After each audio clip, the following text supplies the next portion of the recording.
백세연구 채널을 찾아주신 여러분 반갑습니다.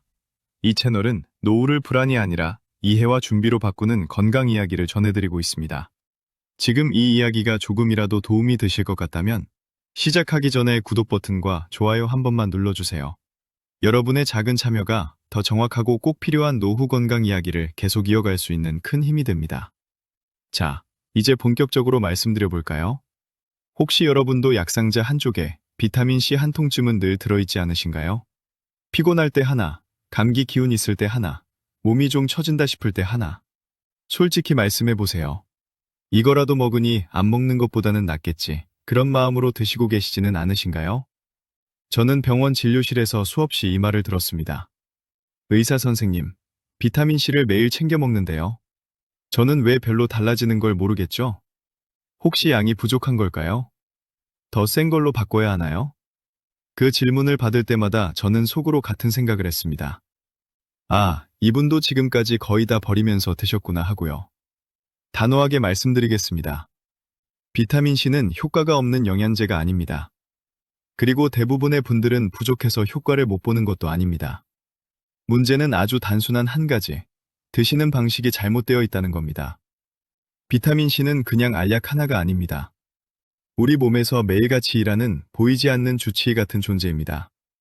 몸속에 쌓인 찌꺼기를 치우고 약해진 곳을 다시 세우고 지친 세포를 깨우는 역할을 합니다. 그런데 이렇게 중요한 일을 맡은 주치의를 우리는 하루에 잠깐부 불러놓고 바로 돌려보내고 있었던 겁니다. 생각해보세요. 아침 식사 후에 비타민C를 2알, 3알 한꺼번에 삼키고 나서 그날 하루가 끝날 때까지 아무것도 안 드시지 않나요? 우리 몸은 그 많은 비타민C를 한 번에 다 쓸 수 있을 만큼 똑똑하지도 여유롭지도 않습니다. 필요한 만큼만 쓰고 나머지는 고스란히 몸 밖으로 내보내버립니다. 색이 진한 소변으로 말이죠. 그런데도 우리는 효과가 없다고 말합니다. 열심히 먹고 있는데 왜 나는 안 변하느냐고요? 하지만 사실은 열심히 먹은 게 아니라 열심히 흘려보내고 있었던 겁니다. 비타민C는 수많은 영양소 중에서도 아주 특별한 존재입니다. 우리 몸이 스스로 만들어낼 수 없는 몇 안 되는 필수 영양소이기 때문입니다. 하루라도 제대로 채워주지 않으면 몸은 바로 신호를 보내기 시작합니다. 그 신호가 아주 미세할 때는 대부분 그냥 지나쳐버리죠. 조금 피곤한가 보다. 요즘 기운이 없네. 나이가 드니 그렇지 뭐. 하지만 저는 진료실에서 그 미세한 신호들이 어떻게 커지는지 너무 많이 봐왔습니다. 잘 낫지 않고 감기를 한번 앓으면 유난히 오래 가는 상태로 이어집니다. 그때서야 사람들은 묻습니다. 왜 갑자기 이렇게 된 거냐고요? 그런데 갑자기는 없습니다. 몸은 항상 미리 말해줍니다. 다만 우리가 듣지 않았을 뿐입니다. 지금 이 이야기를 듣고 계신 분들 중에도 아마 이런 분이 계실 겁니다. 분명 잠은 7시간, 8시간 자는데 아침에 일어나면 몸이 천근만근 무겁다. 예전엔 그냥 넘겼던 작은 상처가 요즘은 오래 간다. 잇몸이 예전 같지 않다. 괜히 기분이 가라앉고 머리가 맑지 않다. 그런데도 우리는 이렇게 말합니다. 나이 들어서 그렇다고요. 하지만 정말 그럴까요? 저는 이 지점에서 한 가지 질문을 던지고 싶습니다. 만약 이 모든 게 나이가 아니라 매일 조금씩 꺼지고 있는 몸속 기능 때문이라면 어떨까요? 그리고 그 기능을 다시 켜는 방법이 생각보다 아주 간단하다면 말입니다. 비타민C는 단순히 감기 예방용이 아닙니다. 몸속에서 매일 녹을 닦아내는 청소부이고 혈관과 피부를 다시 세우는 건축가이며 지친 뇌와 마음을 지키는 파수꾼입니다. 이 역할이 하루 중 대부분의 시간 동안 자리를 비우고 있다면 몸이 어떻게 될지는 굳이 설명하지 않아도 짐작하실 수 있을 겁니다. 문제는 지금까지 우리가 그 자리를 비워두고도 아무 일 없기를 바랐다는 점입니다. 그리고 그 결과를 나이 탓으로 돌려왔다는 점이죠. 그렇다면 이제 질문은 이것입니다. 비타민C를 어떻게 먹어야 이 주치의를 하루 종일 우리 몸에 붙잡아 둘 수 있을까요? 언제, 어떤 타이밍에, 어떤 방식으로 먹어야 지금까지와는 전혀 다른 결과를 만들 수 있을까요? 바로 그 이야기를 지금부터 차근차근 이어서 말씀드리겠습니다. 앞에서 말씀드린 것처럼 비타민C는 하루 중 대부분의 시간 동안 우리 몸을 떠나 있습니다. 우리가 아침에 한번 챙겨 먹고 나면 그 다음은 거의 빈집 상태가 되는 셈이죠. 그렇다면 그동안 우리 몸에서는 무슨 일이 벌어지고 있었을까요? 우리 몸은 매일 살아있다는 것 자체만으로도 끊임없이 손상됩니다. 숨을 쉬고, 걷고, 생각하고, 음식을 소화하는 모든 과정에서 활성산소라는 찌꺼기가 생깁니다. 마치 철이 공기 중에 오래 노출되면 녹이 쓰는 것처럼 우리 몸도 매일 조금씩 녹슬어갑니다. 이 녹을 그대로 두면 피로가 쌓이고, 관절이 쑤시고, 염증이 늘어나고, 회복 속도가 눈에 띄게 느려집니다. 이때 가장 먼저 투입되어야 할 존재가 바로 비타민C입니다. 비타민C는 몸속에서 가장 성실하게 일하는 청소부입니다. 하루 종일 생겨나는 활성산소를 붙잡아 밖으로 내보내고 세포가 더 이상 상처 입지 않도록 막아줍니다. 그런데 이 청소부가 오전에 잠깐 출근했다가 바로 퇴근해버리면 어떻게 될까요? 오후와 밤 동안 쌓인 찌꺼기는 그대로 남아있게 됩니다. 여기서 많은 분들이 착각을 합니다. 피곤한 건 그냥 나이가 들어서라고요. 하지만 저는 분명히 말씀드릴 수 있습니다. 피곤함의 상당 부분은 나이가 아니라 치우지 못한 찌꺼기 때문입니다. 비타민C의 역할은 여기서 끝이 아닙니다. 두 번째로 중요한 역할은 우리 몸을 다시 짓는 건축가입니다. 피부에 좋다고 흔히 말하는 콜라겐, 다들 들어보셨죠? 그런데 이 콜라겐은 단순히 피부 탄력만을 위한 재료가 아닙니다. 혈관 벽을 단단하게 붙잡아주고 잇몸을 지탱하고 무릎과 어깨의 연골을 보호하는 필수 구조물입니다. 놀라운 사실 하나 말씀드릴까요? 비타민C가 없으면 우리 몸은 콜라겐을 단 한 톨도 만들어내지 못합니다. 아무리 단백질을 잘 챙겨 먹어도 재료만 있고 시멘트가 없는 상태와 같습니다. 벽돌은 쌓아놨는데 붙이지를 못하니 쉽게 무너지는 거죠. 그래서 비타민C가 부족하면 이런 변화가 나타납니다. 혈관이 약해져서 작은 충격에도 멍이 잘 들고 잇몸에서 피가 나고 상처가 잘 낫지 않습니다. 피부는 푸석해지고 예전보다 쉽게 처집니다. 이걸 두고 많은 분들이 말합니다. 나이 들어서 피부가 그렇지 뭐. 하지만 다시 생각해 보셔야 합니다. 정말 나이 때문일까요? 아니면 건축 현장에 감독이 없는 상태일까요? 그리고 마지막으로 많은 분들이 의외라고 느끼시는 세 번째 역할이 있습니다. 바로 뇌와 마음을 지키는 파수꾼 역할입니다. 뇌는 우리 몸에서 에너지를 가장 많이 쓰는 기관입니다. 그래서 활성산소의 공격에도 가장 취약합니다. 비타민C는 이 뇌세포를 보호하고 기억력과 집중력을 유지하는 데 중요한 역할을 합니다. 요즘 이런 말씀 많이 하시죠? 머리가 예전 같지 않다. 괜히 우울하다. 이유 없이 불안하다. 물론 모든 원인을 비타민C 하나로 설명할 수는 없습니다. 하지만 비타민C가 부족한 상태가 오래 지속되면 뇌가 제 기능을 발휘하기 어려워지는 건 분명한 사실입니다. 기분을 조절하는 호르몬을 만드는 과정에도 비타민C는 꼭 필요하기 때문입니다. 이쯤에서 한번 돌아보셔야 합니다. 몸속 청소부가 자주 쉬고 있지는 않은지, 건축가는 현장을 떠나 있지는 않은지, 파수꾼은 졸고 있지는 않은지 말입니다. 문제는 이 모든 기능이 갑자기 꺼지는 게 아니라는 점입니다. 아주 천천히 눈치채지 못하게 꺼져갑니다. 그래서 우리는 그 변화를 나이로 착각합니다. 그리고 그 착각이 쌓이면 몸은 점점 더 큰 소리로 신호를 보내기 시작합니다. 그 신호는 생각보다 일상적인 모습으로 나타납니다. 아침에 양치할 때 피가 보인다든지, 팔이나 다리에 언제 생겼는지 모를 멍이 있다든지, 작은 상처가 유난히 오래 간다든지, 잠을 자도 피로가 풀리지 않는다든지 말입니다. 이쯤 되면 몸은 이미 여러 번 말하고 있는 겁니다. 지금 방식으로는 안 된다고요. 지금처럼 비타민C를 쓰다가는 계속 손해를 보게 될 거라고요. 그렇다면 이제는 물어봐야 합니다. 이 신호들을 나이 탓으로 넘길 것인지 아니면 몸이 보내는 경고로 받아들일 것인지 말입니다. 그리고 만약 이 경고를 되돌릴 수 있는 방법이 있다면 그것도 아주 복잡하지 않고 오늘부터 당장 바꿀 수 있는 방법이라면 우리는 왜 계속 같은 실수를 반복하고 있었을까요? 바로 그 지점에서 비타민C의 진짜 핵심이 등장합니다. 얼마나 먹느냐가 아니라 언제 먹느냐의 문제입니다. 이 한 가지를 이해하는 순간 지금까지와는 전혀 다른 그림이 보이기 시작합니다. 앞에서 말씀드린 신호들, 잇몸 출혈, 이유 없는 멍, 잘 낫지 않는 상처, 아침부터 이어지는 피로감. 이것들은 갑자기 나타나는 현상이 아닙니다. 몸이 오랫동안 참고 참다가 보내는 경고입니다. 그런데 문제는 이 경고가 너무 익숙한 모습으로 나타난다는 데 있습니다. 양치하다가 피가 조금 나면 이렇게 말합니다. 요즘 잇몸이 약해졌나 보다. 다리에 멍이 있으면 어디서 부딪혔나 보다 하고 넘깁니다.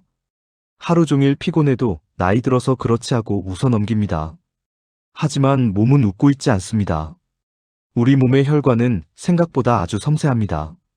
그 안쪽 벽은 콜라겐이라는 재료로 단단하게 유지됩니다. 이 콜라겐이 충분해야 혈관이 탄력을 유지하고 작은 자극에도 쉽게 터지지 않습니다. 그런데 비타민C가 부족해지면 이 콜라겐 생산이 멈추기 시작합니다. 혈관 벽은 점점 얇아지고 작은 충격에도 멍이 생기고 피가 비칩니다. 잇몸도 마찬가지입니다. 잇몸은 치아를 단단히 붙잡고 있어야 하는 조직입니다.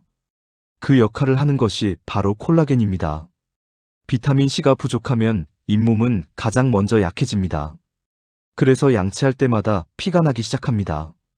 이건 단순한 치과 문제가 아니라 전신 건강의 경고 신호입니다. 피부도 속일 수 없습니다.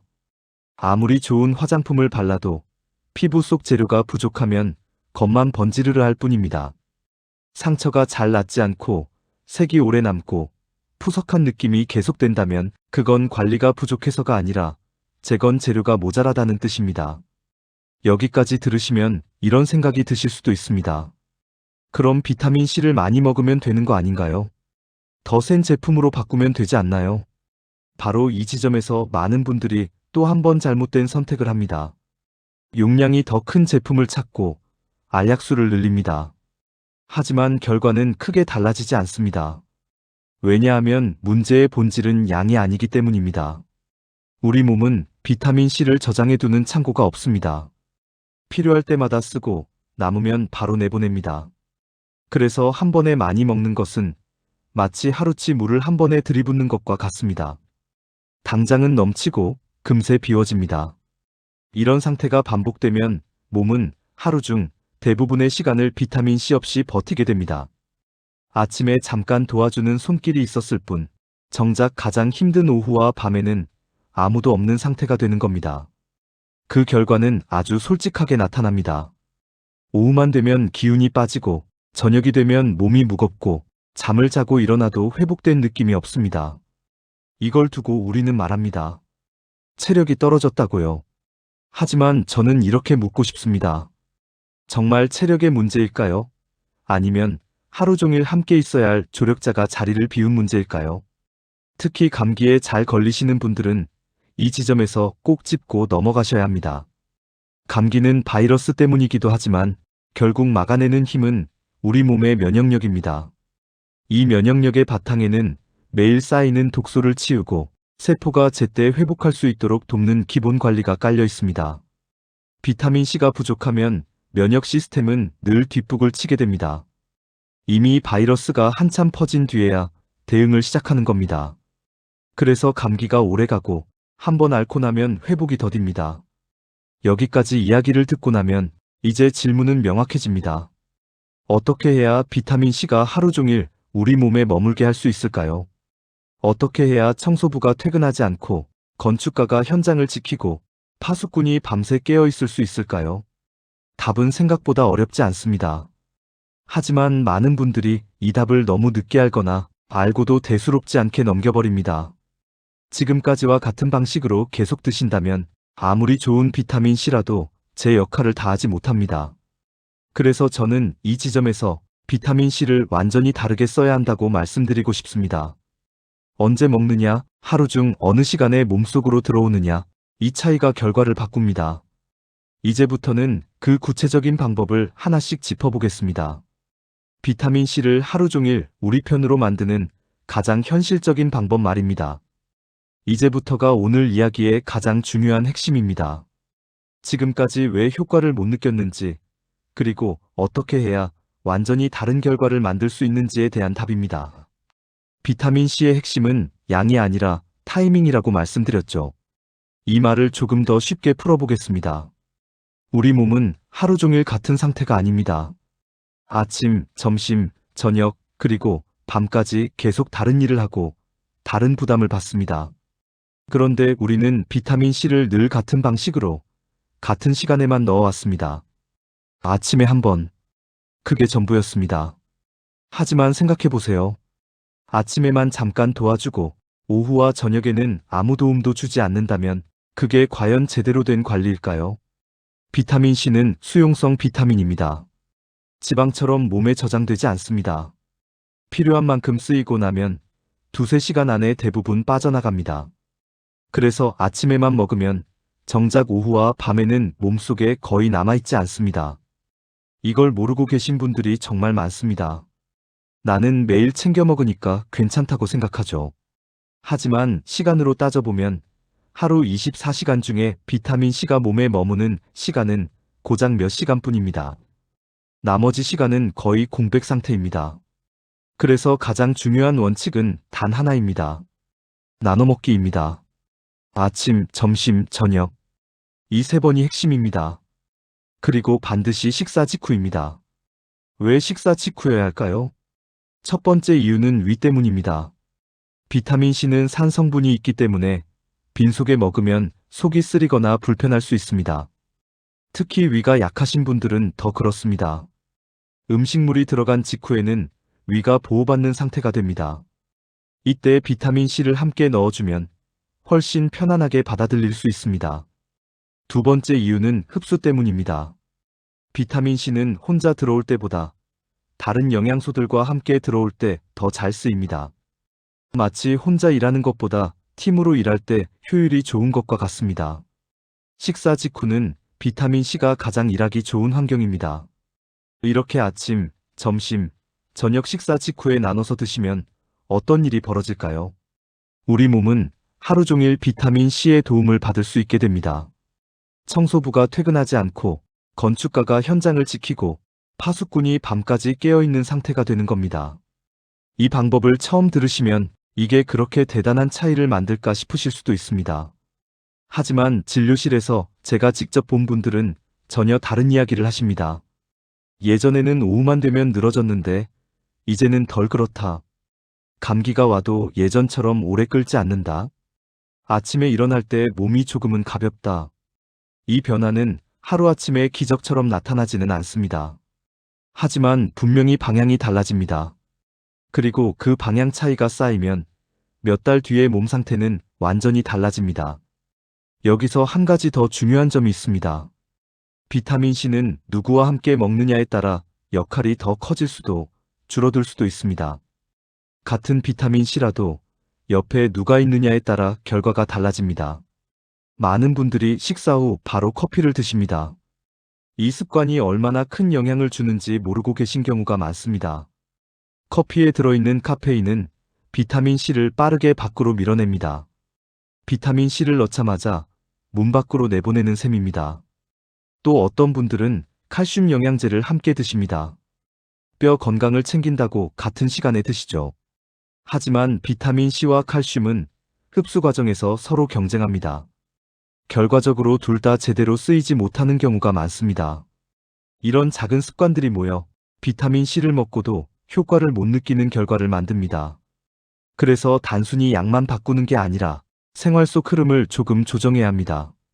지금까지 말씀드린 내용을 한마디로 정리하면 이렇습니다. 비타민C는 하루에 한 번 먹는 약이 아니라 하루를 함께 보내야 하는 관리 도구라는 겁니다. 그렇다면 이제 남은 질문은 이것입니다. 아침, 점심, 저녁에 나눠 먹는 것까지 알겠는데 하루 전체를 어떻게 구성해야 가장 현실적으로 실천할 수 있을까요? 바쁜 일상 속에서도 부담 없이 지킬 수 있는 방법은 무엇일까요? 이제 마지막으로 비타민C를 생활 속에 자연스럽게 녹여넣는 하루 루틴을 말씀드리겠습니다. 여기까지 들으셨다면 아마 이런 생각이 드셨을 겁니다. 이건 꼭 한번 제대로 해봐야겠다는 생각 말입니다. 이런 노후 건강 이야기를 과장 없이, 광고 없이 계속 듣고 싶으시다면 지금 이 자리에서 백세연구 구독 버튼 한번 눌러주세요. 이제부터 말씀드릴 내용은 오늘부터 바로 실천할 수 있는 아주 현실적인 하루 루틴 이야기입니다. 비타민 C를 하루 3번 나눠 먹는다는 원칙까지는 이해하셨을 겁니다. 그렇다면 이제 문제는 이것입니다. 어떻게 해야 이걸 매일 부담 없이 자연스럽게 지킬 수 있을까요? 작심삼일로 끝나지 않게 하려면 어떻게 해야 할까요? 답은 의외로 간단합니다. 하루를 3덩어리로 나누는 겁니다. 아침, 점심, 저녁. 우리가 이미 매일 반복하고 있는 리듬에 비타민 C를 얻는 것뿐입니다. 아침부터 이야기해 보겠습니다. 아침에 일어나면 몸은 밤새 사용한 흔적을 그대로 안고 있습니다. 자는 동안에도 우리 몸은 쉬지 않습니다. 노폐물을 만들고 손상된 세포를 정리하고 다음 날을 준비합니다. 그래서 아침에 몸이 뻣뻣하고 머리가 무겁고 개운하지 않은 겁니다. 이때 아침 식사 직후에 들어오는 비타민 C는 아주 중요한 역할을 합니다. 밤새 쌓인 찌꺼기를 치우고 굳어있던 세포를 깨우는 신호탄이 됩니다. 머리가 조금 맑아지고 몸이 서서히 풀리는 느낌을 받으시는 분들도 많습니다. 아침에 먹는 비타민 C는 하루의 시동을 거는 역할이라고 보시면 됩니다. 그리고 점심입니다. 점심은 하루의 허리입니다. 오전 일을 마치고 나면 몸은 이미 에너지를 꽤 써버린 상태입니다. 이때 아무것도 보충하지 않으면 오후는 늘어지기 쉽습니다. 눈이 무겁고 몸이 처지고 작은 일에도 귀찮아집니다. 점심 식사 직후에 먹는 비타민 C는 꺼져가는 불씨를 다시 살려주는 역할을 합니다. 음식으로 들어온 영양소가 에너지로 잘 쓰이도록 돕고 오후에 쌓이기 시작하는 피로를 미리 정리해줍니다. 그래서 점심에 비타민 C를 챙기기 시작하면 오후가 전보다 덜 힘들어졌다는 분들이 많습니다. 마지막은 저녁입니다. 저녁이야말로 많은 분들이 가장 놓치기 쉬운 시간입니다. 이제 쉬어야 하니까 굳이 영양제를 먹을 필요가 있을까? 그렇게 생각하시죠. 하지만 실제로는 이 시간이 가장 중요합니다. 우리가 잠든 사이 몸은 낮 동안 망가진 곳을 고치고 다시 세우는 작업을 합니다. 혈관, 피부, 관절, 근육, 면역세포까지 모두 이 시간에 정비됩니다. 비타민 C는 이 회복 작업에 꼭 필요한 재료입니다. 저녁 식사 후에 들어온 비타민 C는 밤새 일할 일꾼들에게 연장과 자재를 쥐어주는 셈입니다. 그래서 저녁에 비타민 C를 챙기기 시작하면 아침에 일어났을 때 몸이 덜 무겁고 전날보다 회복된 느낌을 받는 경우가 많습니다. 이렇게 보면 비타민 C는 하루 중 어느 한 시간에만 필요한 게 아닙니다. 아침엔 활력, 점심엔 에너지, 저녁엔 회복. 이 3가지 역할을 나눠서 맡고 있습니다. 여기에 몇 가지 습관만 더해주시면 훨씬 좋아집니다. 비타민 C를 드신 직후에는 커피를 조금 밀어주세요. 최소한 1~2시간 정도만 간격을 두셔도 충분합니다. 칼슘 영양제는 밤에 따로 드시는 편이 낫습니다. 그리고 물은 한 모금이 아니라 한 잔으로 드시는 게 좋습니다. 이 모든 걸 복잡하게 외우실 필요는 없습니다. 아침, 점심, 저녁 식사 중에 이것만 기억하셔도 충분합니다. 이 루틴은 비싼 보약도 아니고 특별한 준비가 필요한 것도 아닙니다. 지금 집에 있는 비타민 C로 바로 시작할 수 있습니다. 다만 중요한 건 꾸준함입니다. 하루 이틀이 아니라 일주일, 그리고 한 달입니다. 몸은 거짓말을 하지 않습니다. 제대로 관리받기 시작하면 반드시 반응합니다. 그리고 그 변화는 어느 날 갑자기 크게 오기보다는 아침이 조금 덜 힘들어지고 하루가 조금 덜 지치고 회복이 조금 빨라지는 방식으로 찾아옵니다. 이 작은 차이가 쌓이면 몇 년 뒤에 몸 상태는 전혀 다른 길에 서 있게 됩니다. 여러분은 언제 드시는지, 몇 번 드시는지 댓글로 남겨주세요. 감사합니다.